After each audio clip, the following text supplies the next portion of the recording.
नमस्कार दर्शक बंधु आज ताजा खबर प्रकृतिर कालर रूप भयंकर गर्जन करी माड़ी आसिला समुद्र देखंतु या परर दृश्य नुआ दिल्ली सुनामी एवं तफान अनेक वीडियो एवं फोटो आपण देखुथिबे समुद्र रे उठुतिबा विशाल जुआर को मध्य आपण निश्चय देखिथिबे किंतु वर्तमान भाइराल हेउतिबा एक वीडियो रे जे दृश्य देखिबा को मिलुची ताहा देखिले जे केही भी भय करि जिवो बोध हुए अधिकांश लोक यहाको देखिबा परे समुद्र प्रति अजणा डरे रही पारंती। समुद्र केते जे भयंकर होई पार ताहार एक भयानक दृश्य एही वीडियो रे देखा जायछि। यहाको देखिले लागुची सते जेमिति शहर को संपूर्ण भावे गिली जीव। समुद्र भितरे उठितिबा एही तफान सूचना अनुसार 70 मील प्रति घंटार बेगरे बहुतिबा पवन सह उच्चा लहड़ी तफानर रूप नेइछि।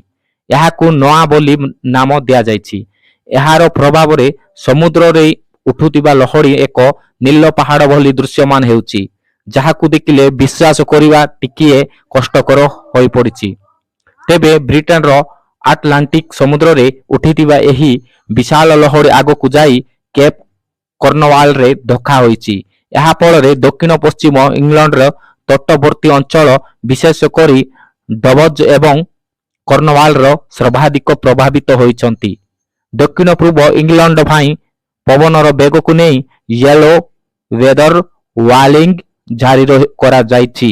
एहा सहित लोकमानंकु बिजुली काट एवं यात्रा अवरोध को नहीं मध्य चेतावनी देछि पाणीपाग विभाग। तेबे मंगलवार राति रे एठारे 40 मील प्रति घंटा बेगरे पवन बहुतिबा रेड करा जायतिला। एहा द्वारा अनेक दुर्घटना घटिबा सह आहुरी अनेक क्षयक्षति होइतिबा आकलन करा जायछि। डेवनर सेंस खंबेरे कोन महिला को गाड़ी उपरे गछ पड़ी जिबार महिला जनक सेठारी दीर्घ समय पसी रहितिले। पाणीपाग विभागरु सूचना अनुसार एही सप्ताहर सारा मौसमी खराब रहिबार संभावना रहिछि। विशेष करी तटवर्ती अंचल रे 75 मील प्रति घंटा बेगरे पवन बही पारे।